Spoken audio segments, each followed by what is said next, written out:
Good evening, ladies and gentlemen. We got a call to order the Finance and Governors Committee for December 13th, 2022. And Madam Clerk, roll call and posting of the agenda. And Councilman Basu is going to be a little late. Member Turan. Here. Chair Zaragoza. Here. We have quorum. The agenda for this meeting was posted on the City Hall bulletin board on December 6, 2022. Thank you. Thank you. Please join me to salute our flag of the United States of America. Thank you. I pledge allegiance to the flag of the United States of America and to the republic for which it stands, one nation, under God, indivisible, with liberty and justice for all. Thank you. And I want to welcome some visitors that we have with us today.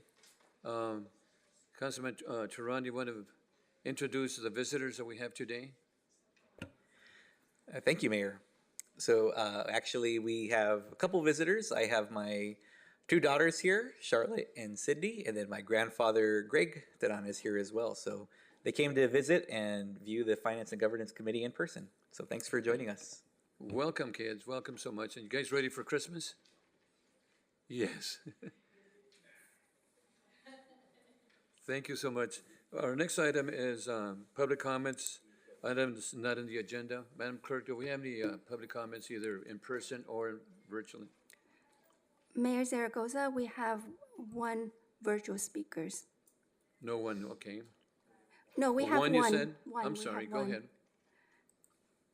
Caller with phone number ending in 7485, please press star 6 to unmute and introduce yourself if you like, and you have 3 minutes.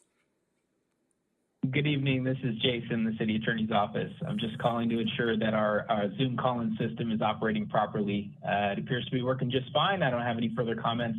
I just wanted to call in to check on that. Have a good night. Thank you so much. Appreciate that. Thank you.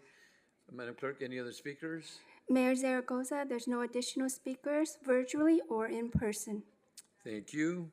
Our next item is item C1. This is City Clerk, approval of the minutes. Recommendation that the Finance and Governance Committee approve the minutes of November 22nd, 2022 regular meeting as presented. Council member? I'll move to accept the minutes as presented. Okay, and I'll second it. Roll call.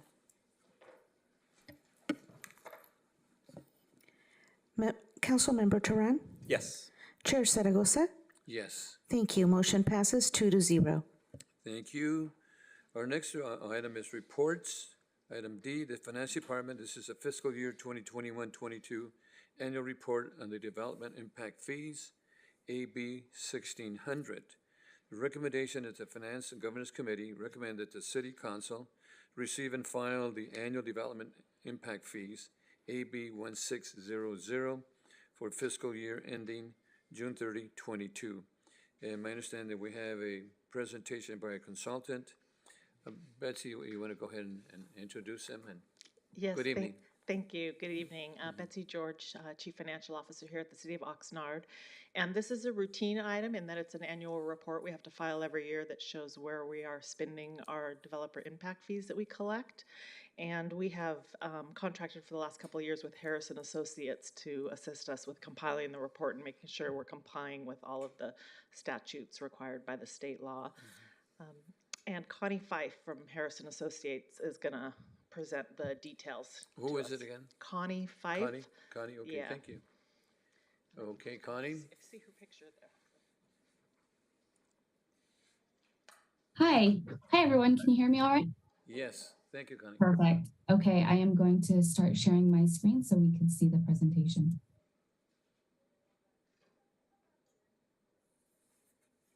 All right. Please let me know if you cannot see the presentation or if it is not progressing during the presentation. So thank you so much for having us here today. I am Connie Fife with Harrison Associates and here to present the annual report for development impact fees, commonly referred to as the AB 1600 annual report. This is a report for fiscal year 2021 to 2022. The recommendation that we have is for the Finance and Governance Committee to recommend that City Council receive and file the annual Development Impact Fee Report for fiscal year ended June 30th, 2022. So a little bit about background for those that may not be familiar with development impact fees. Development impact fees are one-time charges on new development to fund infrastructure projects that will eventually serve the new development.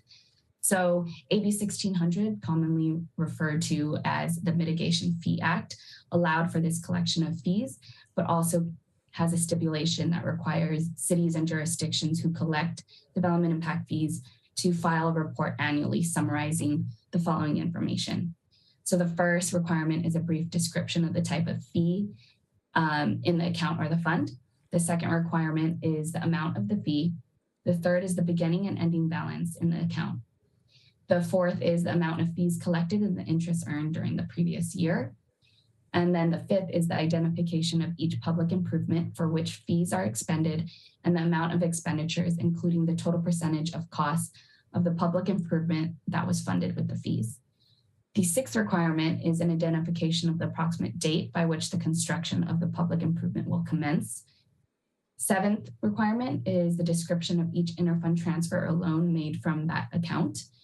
And then the last requirement is identification of any refunds that were made. So the city of Oxnard has 11 development impact fees. They are listed here, and included also is the fund number that is associated with each of the fees. So we have the Parks and Recreation fee, storm drain, traffic impact, growth requirement capital, both residential and non-residential, the mobility fee, the art and public places, water resource development, water capital facility, wastewater collection, and the wastewater treatment connection fee. So this slide is a summary of the government funds. So those include not the utility funds, which is the water and the wastewater, but these are the government funds. It provides a overarching summary of the revenues, expenses, and transfers, and also includes the ending balance. So this fulfills the first 3 or 4 requirements of AB 1600. And sorry if it's not super visible up there on the big screen, but it is also included in the report and included as an attachment. And then this slide shows the same summary, but now this time for the utility funds. So the water resource development fee, water capital facility charge, wastewater connection, and wastewater treatment. And you can see the ending balance for all of these funds are positive. So we have a good amount of money and fees collected to fund infrastructure projects in each of these categories. So now we're going to be going into the slides that show where these funds, the fund balances, are going to be used for. And this is super important. And what AB 1600 requires is to show that fund balances are going to be spent on future projects. And these upcoming slides are the projects that are identified in the Oxnard 2022 to 2027 capital improvement program. So we're able to tie back the fund balance to specific projects. So as you can see here on this slide, it's the park and recreation fee. There are a few projects coming down the pipeline, some anticipated to start in 2023 and some later than 2027. This slide shows the storm drainage fee. There's a large citywide storm drainage construction project that the fund balance will be going towards. This is the circulation system improvement fee, which is the traffic fee. We have a lot of traffic projects coming in with this in the city of Oxnard. And if you can see, the second to last column is the percent funded by the traffic impact fee. So there's many different funding sources, and one of the requirements of AB 1600 is to identify specifically how much the traffic impact fee will be funding certain projects. So this is a summary of those projects coming in for the circulation system improvement fee. The growth requirement capital fee has a residential and a non-residential component. And the big project for these funds is the Fire Station 4 rebuild project. Then we have the mobility fee. These are the mobility projects that are identified to be used by the mobility funds. We have the Willie Road pedestrian bridge, the Channel Islands pedestrian bridge, and the road to 2nd Street. And I'm going high level over glossing through these, but they are all also written within the report if you would like further detail. This is the public art program fee. The public art program fee has listed some identified projects, and more projects are coming down the pipeline. The water resource development impact fee has these listed facilities. There's 39 million projected of projects coming down the pipeline. So the fund balance will definitely be able to contribute towards that. This Fund 605 is the water capital facility charge, and then the identified projects within that fund. Fund 613 is the wastewater connection fee, and we have a lot of identified projects as well for the fund balance. And then lastly, the Fund 623 is the wastewater treatment connection fee. As you can see, we have 63 million anticipated projects within this fund. So we'll be continuing to collect wastewater treatment connection fees and contributing towards these projects. And that concludes my presentation on the overview of the AB 1600 report, and I will open it up to questions if there are any. Thank you so much. Before we continue, Madam Clerk, we had Councilwoman Basula came in at 5:09, joined us. And Connie, the question I have, and probably maybe Betsy, AB 1600, is that a mandated item that's required by do we need to report that to the state or feds, or to whom, Betsy? It's the state. The AB 1600 refers to Assembly Bill 1600, so that is a state mandate that allows us to collect the fees and then also requires the reporting and that we're accounting for the fees that we have collected. For expenditures and then the balance, to be reported. Then can we carry over those funds? Yes, definitely. I mean, they're carried over just specifically for the purpose that they were collected for. So if you look at some of those project details that came across, you'll see, like, for instance, the stormwater, I think the project's totaling 30 million, but what we have in the fund balance right now is 17 million. So we need to continue to collect those fees in order to fund those projects, or we could supplement the developer impact fees with other funds if we need to complete the project sooner. In this way, the state continues to audit, basically, that we're actually expending accordingly.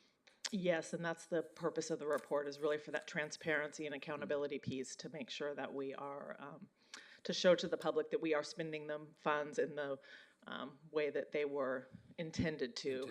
And why they were collected. Thank you, Councilmember.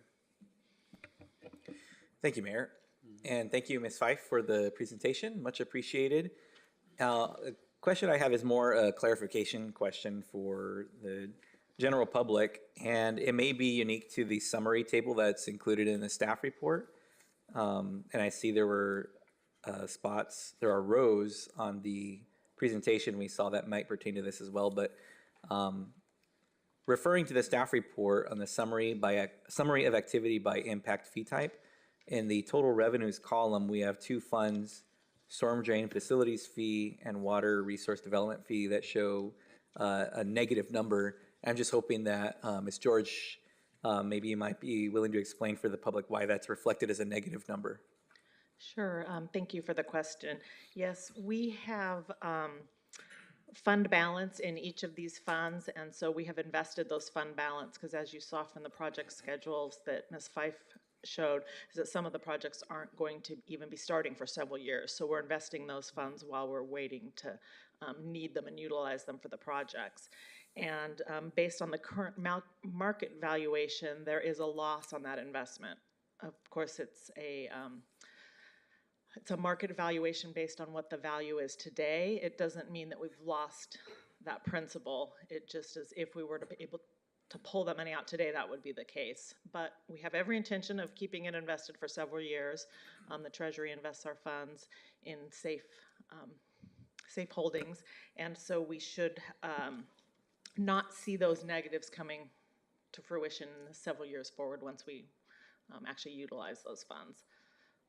Okay, thank you very much. And you had referenced the city treasurer, and when the city treasurer does his investment report that is reported in public meetings, that's reflective of all of the cash investments we have, and these are examples of that, correct? Yes, exactly. Okay. Yes, and so on those individual funds, like the stormwater, for example, we didn't collect very much this year. It was about $185,000 that we collected in fees this year, but we have a large fund balance, and so the interest and investments is based on that fund balance. So that market adjustment looks more significant when compared to this year's collections, but we have that fund balance to offset that. And there are, it's detailed on the report, page 28 of the report has the detailed and shows those market valuations. So that's attached to this agenda item and then also on the city's website. Great, thank you for that. And I just wanted to hopefully make that a little bit more clear for the public so that when they see this, they don't say, oh my gosh, why is this operating at a deficit, or why is there a negative number in total revenues? So thank you for explaining that. That's my question, Mayor. Betsy, and on the other side, if the more funding we collect, the better. Is that correct? Is there a limit to how much that can be collected from fees? No, I mean, the collection is based on the development that it occurs. So the organizations or individuals who are building and developing in these areas create the fees, and then we need to provide infrastructure for that new development. Okay, thank you. Councilwoman? No, I have no questions. Thank you. Okay, what's the pleasure of the, Chair, so Mayor, receive and file? Mayor Zaragoza, there's no speakers virtually or in person for this item. So this is a receive and file? Or a recommendation to? We need to then vote and to recommend to the city council that receive and file. So, Okay, I'll move that recommendation. I will second. we have a second, get it first by Councilman Turan, second by Basua. Roll call? Member Basua, Yes. Chair Zaragoza, Yes? Member Turan, Yes. and Mayor, thank you. Yes, may the record show that Member Basua joined the meeting tonight at 5:09 p.m. Thank you. Thank you. Our next item is the Information Technology Department, the subject City of Oxnard website and email update, change from org to gov. And the recommendation of the Finance and Government Committee recommend that the City Council authorize the mayor to sign a required federal government authorization letters requesting and maintaining the City of Oxnard registration, the city's chosen gov domain names, use the city website, and obtain online services including city mail. And of course, this again was a requirement under Measure M, a pre-recorded item, and we do have Helen Miller for additional information. Helen, do you have any additional information you might want to give us on this item? Good evening. I'm happy to answer any questions you have, or would you like me to give you an overview?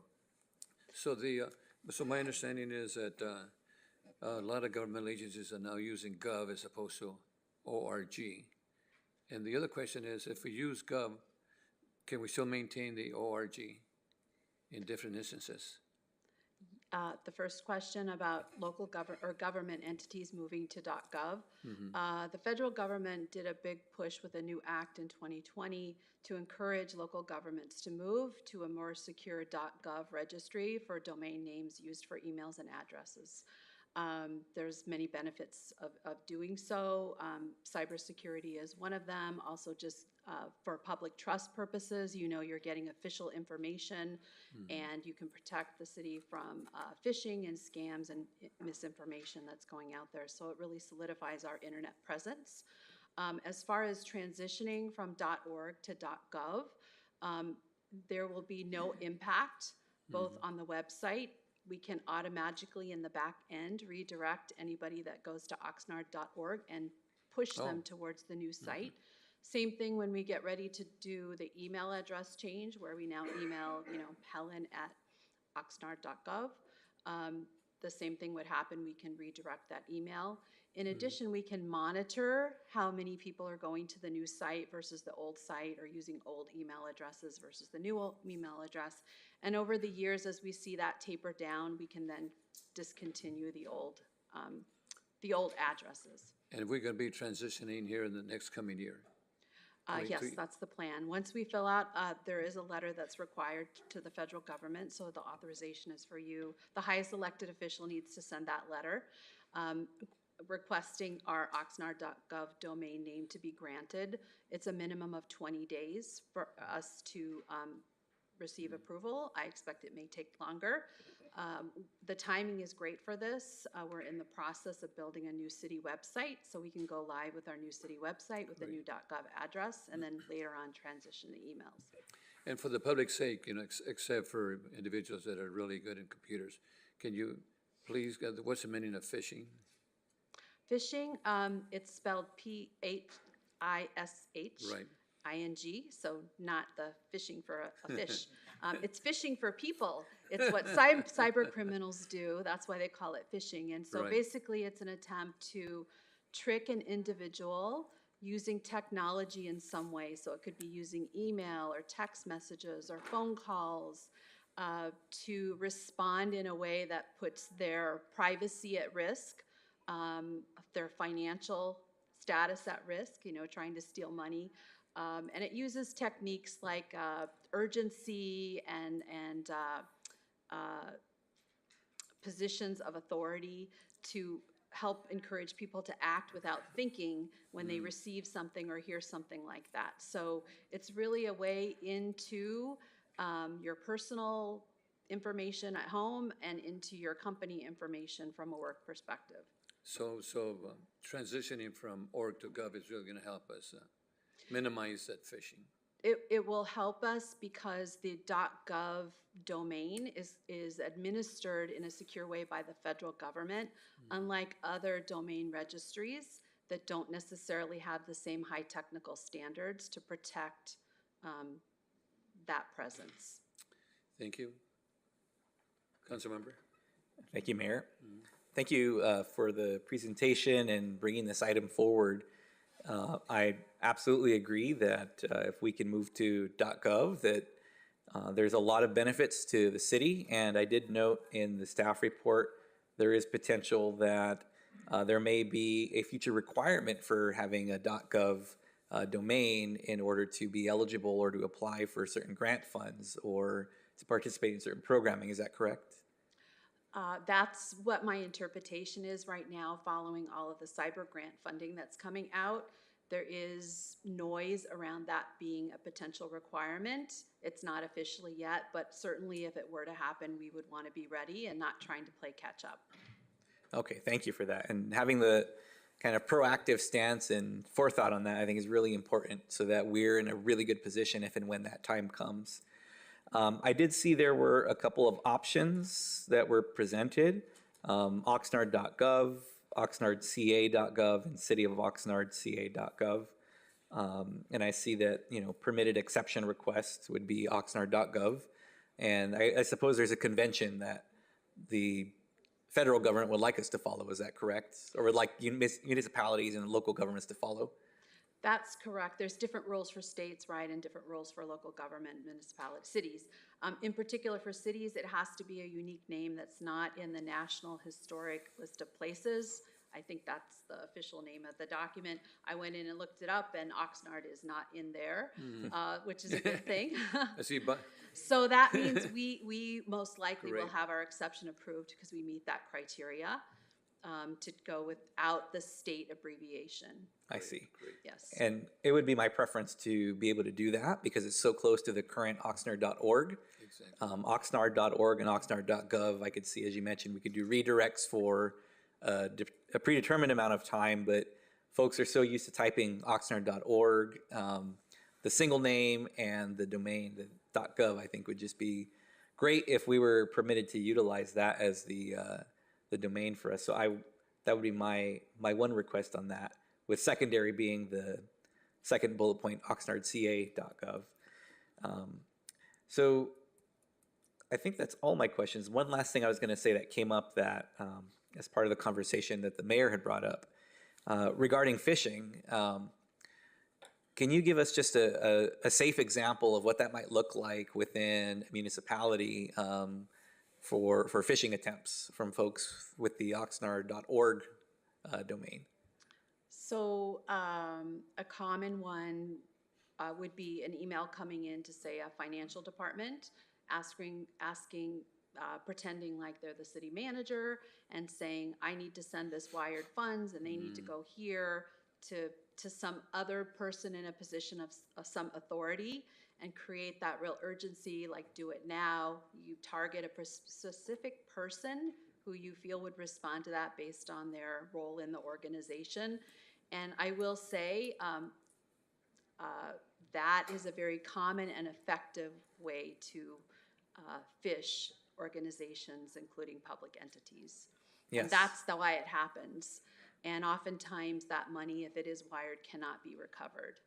Absolutely. And with these being public organizations with public-facing websites, it's very easy for somebody to go onto the website, see who the mayor is, see who the city manager is, create some kind of fake account or spoof their presence, and then do that to someone who's in a different part of the hierarchical chain of the organization. Makes a whole lot of sense. If I look at my spam folder, maybe once or twice a month, I'll get an email from the mayor that says, please contact me, it's very urgent. But when you dig a little deep, you see it's not really his email address, but they have his name, make it look like he emailed me. So absolutely. And the last thing I'll say about that, you had mentioned text messaging, and I know this is specific to the city's website, but since we have the public watching, just letting folks know it's very few and far between that you'll get a text message or a phone call directly from some of these entities. Like I have a text message on my phone right now from the Employment Development Department for the state of California, and it says your Bank of America EDD account is closing. You have $2,900 pending. And if I were to click this link thinking, oh, well, I need to get that money, well, that's an attempt to capture information from me, maybe bank account info or other important information. So thank you for bringing it up. I just want folks to know that. We're working on that for our city, but know to be vigilant even in your personal lives. So thank you. Thank you, Helen. Councilman Basua? No, thank you. One last question I have. What is the financial impact, from going from org to gov? Because we have, cards and stationery and those kind of things. Is that going to be a transitional thing over time, or is it going to be a financial impact to change immediately? Exactly. It would just be a transition done over time. As that letter stock runs out, you would replace it with new orders using .gov, or you could decide to replace your signage if you needed to, or anything new coming out. It'll just be a natural transition absorbed in the operational costs of replacing those things. Because many times if you change a street name or whatever, you have impacts on the businesses and residential and so forth. And this way, the way we're going to do is transition right into it and minimize the financial impact, if any at all. Correct. Since the old sites and the old email addresses will continue to work, there's not an urgency to do it immediately. Although the public perception benefit shouldn't be discounted as well, just because people are familiar now with seeing .gov for public entities. And so it is an intentional move to gain that public trust and to show them we're doing our due diligence. Thank you. What's the pleasure of the board? Mayor Zaragoza? Oh, I'm sorry, any, There's no speakers virtually or in person for this item. thank you. So first by Councilor Sua, second by second. Councilor Turan. Vote, please vote. No, we'll do a verbal. Member Turan, Yes. Chair Zaragoza, Yes, Member Basua. Aye. Thank you. Motion passes 3-0. thank you. Our last item, this is City Manager Department's appropriation of bond proceeds. Recommendation that the Finance Governance Committee recommend that the City Council, number one, approve the proposed list of redevelopment bond proceeds projects. Two, authorize a allocation, of remaining 2006 Ormond Beach Tax Allocation Bond, TAB, proceeds for the purpose of completing the Wenimi Road work related to Ormond Beach Neighborhood Street Resurfacing Project. Three, authorize a budget appropriation of $30,655 from the General Fund 101 and corresponding Capital Fund 301 for the roof replacement of South Oxnard Center project, number C 2010. 4, authorize the reallocation again of the remaining 2006 Hero TAP proceeds for the purpose of completing the roof replacement of South Oxnard Center project for the paving of more alleyways. And number 5, authorize a reallocation of all remaining 2006 Southwind TAB proceeds for the purpose of adding park benches and trash enclosures in Southwind. And this was again, this is pursuant to Section 15061B3 and 15378 of the California Environmental Quality Act, CEQA guidelines. And this item is not a project subject to CEQA. And of course, this again was pre-recorded under Measure M. We do have our assistant deputies, city managers here at Klima. For any questions? Any questions on this item? Awesome. Go ahead. Thank you. I know there's quite a few moving parts to this particular item, but I'm wondering if we could hone in on just one specific one, and that's the resurfacing of alleys. And I'm just hoping we can get a quick update just so folks can understand what we have in the staff report, where we might have experienced some delays and what we're looking at moving forward. Sure. Thank you, council member. I'm going to defer to our city engineer, Tatiana Arno.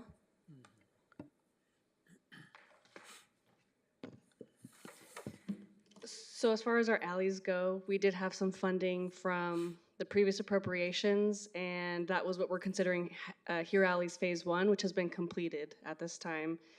We do have a pending task order with our contractor Granite, who's going to be doing Hero Alleys Phase 2, which is not a part of today's appropriations. That's still part of the previous appropriations that you approved before.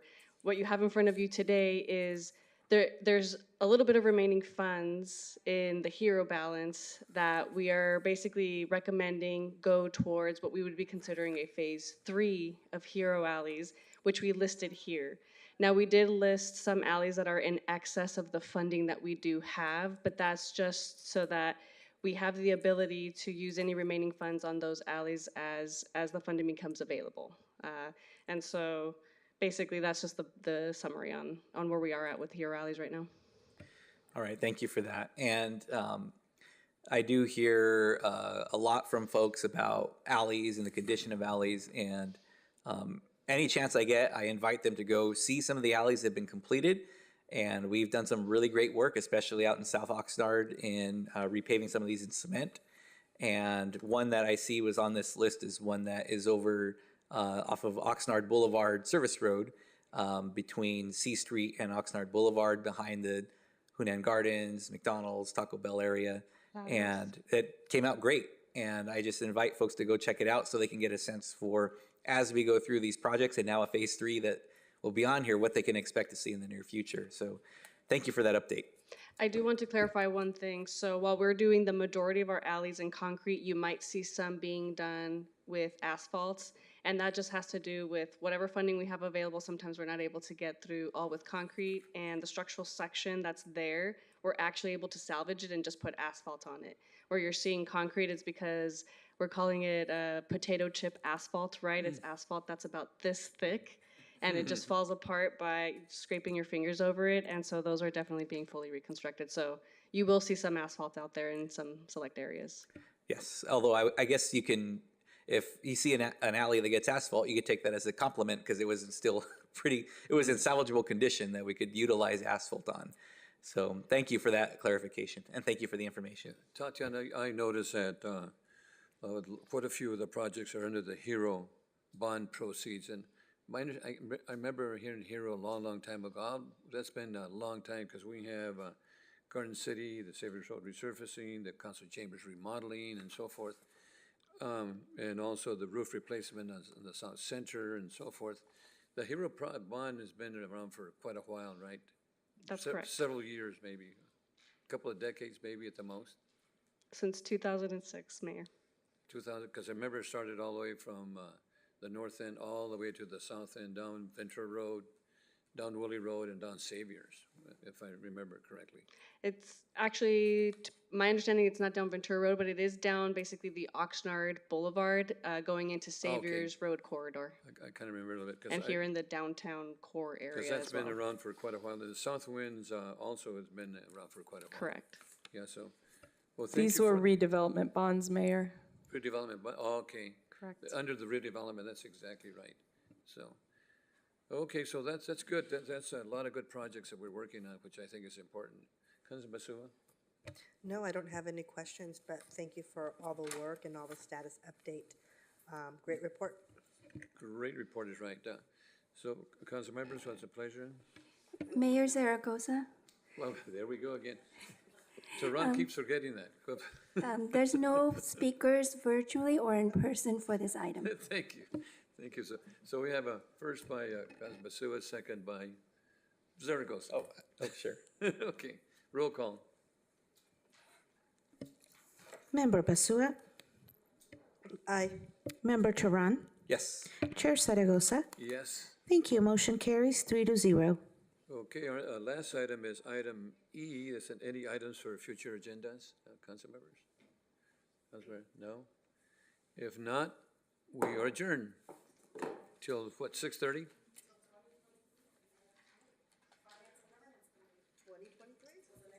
Oh, to the next year for this committee. Well, we'll see you next year. Thank you, Sherry. Thank you.